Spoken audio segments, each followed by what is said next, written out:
నుండి పడిపోయి దాదాపుగా 5 సంవత్సరాల నుంచి సరైన మందిరానికి కూడా రాలేని పరిస్థితి.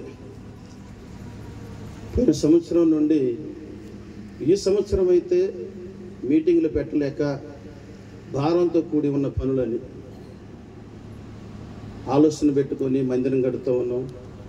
ఇప్పటికే సంఘ బిడ్డలు చాలా మందిరానికి పెట్టి ఉన్నారు. ఇంకా మీటింగ్లు అంటే ఇబ్బంది పడతారు అనే ఉద్దేశంతో ఆగిపోయి ఉన్నాను. అయితే నేను ఇక మీటింగ్లు పెట్టదలుచుకోలేదు. ప్రార్థన చూసుకొని ఇంటికి వెళ్ళిపోయిన తర్వాత మరి ఇంకా నెల రోజులే ఉన్నది ఏప్రిల్ అని చెప్పి నా భార్య సేవకురాలు అన్నది, అమ్మ ఈ సంవత్సరం పెట్టదలుచుకోలేదు, మనం ఉన్న పరిస్థితి బాగోలేదు, ఇంకెవరిని కూడా ఇబ్బంది పెట్టదలుచుకోలేదు అని చెప్పి అన్నప్పుడు మనది దేవుడు పని దేవుడు చూసుకుంటాడయ్యా, దేవుడు ఇచ్చిన డేట్లు ఈ సువార్త ప్రకటిస్తేనే మనకు మేలు, ఆ గ్రామానికి మేలు అని చెప్పినప్పుడు అప్పుడు నాకు ఒక ఆలోచన వచ్చింది. సరే ప్రభువా, ఇది నీ చిత్తమైతే ఈ సంవత్సరం కూడా పెట్టడం నీ చిత్తమైతే, అప్పటికి ఎలక్షన్ కోడ్ పడ్డది. ఎలక్షన్ కోడ్ నిమిత్తమై పోలీసు వారు పర్మిషన్ ఇవ్వరు, సభలు పెట్టడానికి అవకాశం ఉన్నది. ఆ విషయంలో కాస్త వెనకాడుతూ దేవుని మహాకృపను బట్టి మరి మా సారు వారు నేను సలహా తీసుకున్నప్పుడు, అయ్యా ఈ సంవత్సరం మీటింగ్ నిమిత్తం మరి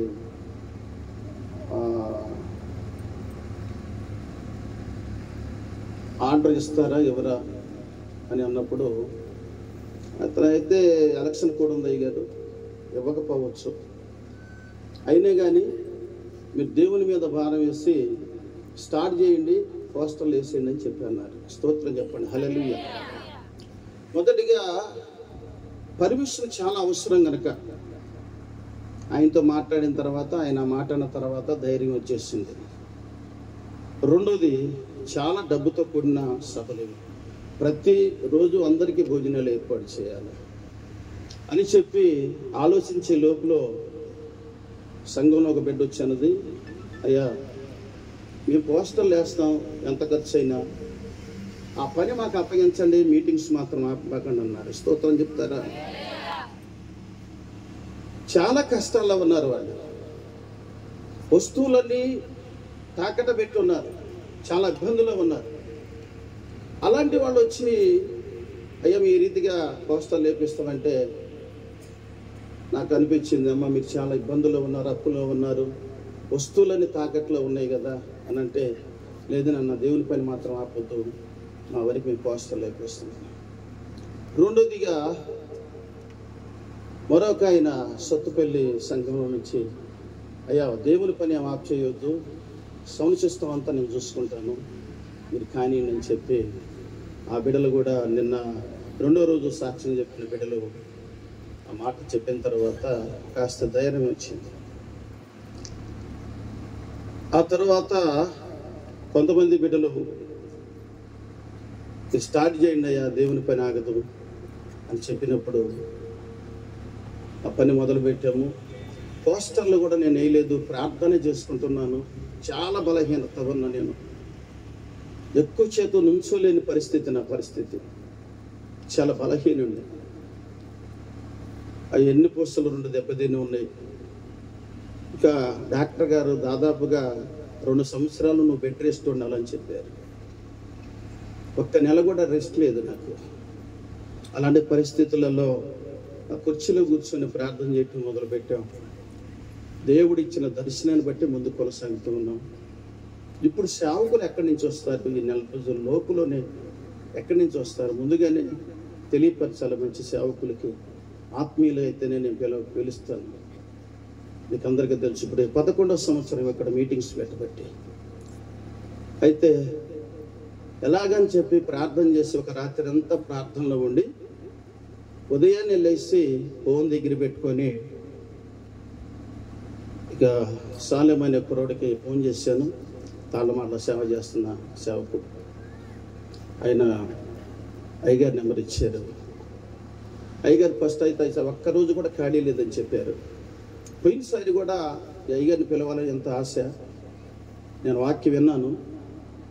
అయితే ఈ సంవత్సరము తప్పనిసరిగా రావాలని ఉద్దేశం. అయితే తక్కువ టైంలో పిలిస్తే ఎట్లా వస్తారని చెప్పి ఆలోచన కలిగి రాత్రంతా మళ్ళీ రెండవ రాత్రి ప్రార్థన చేసి మరొకసారి ప్రయత్నం చేయాలని చెప్పి ఆయనకి చెప్పినప్పుడు ఫోన్ చేసి, అయ్యా 19 అయితే వస్తానన్నారు దైవజనులు అని చెప్పారు.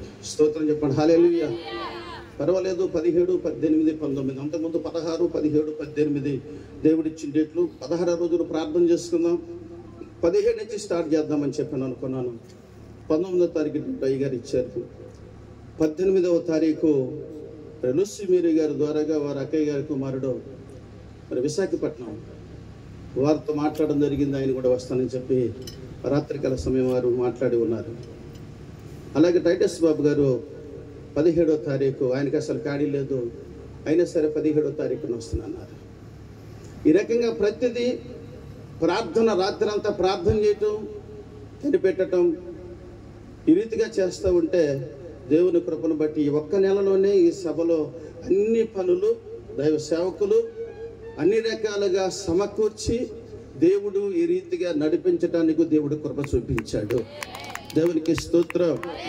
ఈ స్టేజ్ విషయంలో 11 సంవత్సరాల కాడి నుంచి బాలరాజు కల్లూరు సమర్పణ పాలు గారు వారి విశ్వాసి 11 సంవత్సరాల కాడి నుంచి ఆయన మార్చబడలేదు.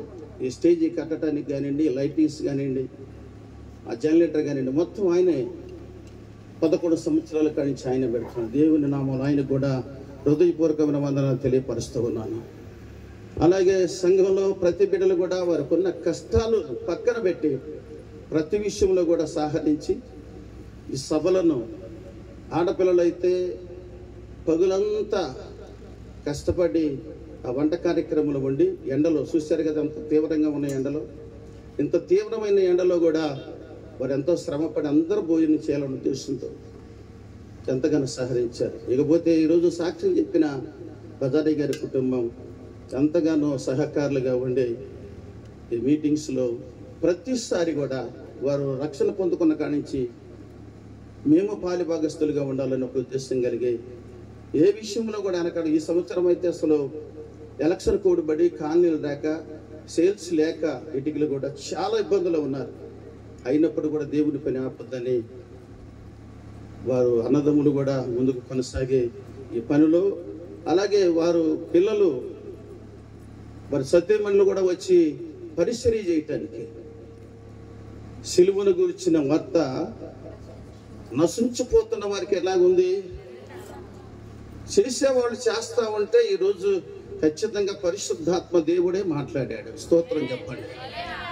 సంఘంలో కొన్ని గమనించుకుంటూ వస్తూ ఉంటే చేసేవాళ్ళు చేస్తూ ఉంటే చూసేవాళ్ళు చూస్తూ ఉన్నారు.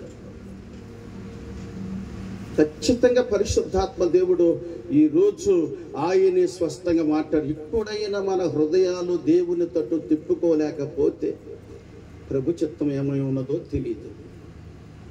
తిప్పబడిన ప్రతి ఒక్కరూ ఎత్తబడిన గుంపులో ఉంటారని ఖచ్చితంగా ఒక సేవకుడిగా దీవిస్తున్నాను. దేవునికి స్తోత్రం. దయచేసి మీరందరూ పిల్లలైతే హాస్టల్ గారండి, మరి నిన్న మొన్న కాస్త సౌండ్ సిస్టమ్ అవి కాలిపోయి ఇబ్బంది పెట్టింది. ఆ బాక్సులు మార్చడం, తీసుకురావటం, మళ్ళీ తీసుకురావటం ఎక్కడ ఖాళీ లేకోకుండా ప్రతి విషయంలో ఒక చిన్న పని, నేను ప్రార్థన చేయడం తప్పనిచ్చి ఒక చిన్న పని కూడా నన్ను హ్యాడిగానే లేదు. దేవునికి మహిమ కలుగును గాక. ఆ బిడ్డలను దేవుడు దీవించును గాక. ఇంకా రానున్న కాలంలో బహుగా దేవుని చేతిలో బలమైన బాణములుగా వాడబడుదురుగాక. కనుక సంఘములో పరిచర్య చేసిన బిడ్డలకును, అలాగే బయట నుండి కూడా ఇక్కడ సిఎస్సి నుండి సంఘస్థులు గారండి, ఇక్కడ ఆ సంఘం ఈ సంఘం పాతకాలని కానీ నర్తనీల అయ్యగారు కానీ ప్రతి ఒక్కరు కూడా సహకరిస్తున్నారు. ఎందుకంటే ఇది దేవుని సభలో ఇవందరికి సంబంధించిన అని వారందరికీ కూడా సేవకులకి వందనాలు తెలియపరుస్తూ ఉన్నాను. అలాగే కూడి వచ్చిన సేవకులు ఇప్పుడు మొట్టమొదటిగా సమర్పణ పాలు గారు మా ఇంట్లో ప్రార్థన పెట్టారు. ప్రార్థన అక్కడి నుంచి స్టార్ట్ అయింది మా జీవితంలో. దేవునికి మహిమ కలుగును గాక. దేవునికి స్తోత్ర. అలాగే పెనుమిల్ల సేవ చేస్తున్న సేవకులకి, అలాగే మరి యహానయ్య గారు పెద్దలు వారికి, అలాగే అక్కడ కూడి ఉన్న ప్రతి సేవకులకి, మోసయ్య గారికి పేరు పేరున ప్రభు ఉన్న పేరట అందరికీ నా హృదయపూర్వకమైన వందనాలు తెలియపరుస్తున్నాను. అలాగే దేవుని కృపను బట్టి ఈరోజు ఎంత ఘనముగా జరగటానికి కారణం ఎక్కువగా సంఘంలో ప్రార్థన చేసే బిడ్డలు, వారందరికీ కూడా ప్రభు పేరట వందనాలు.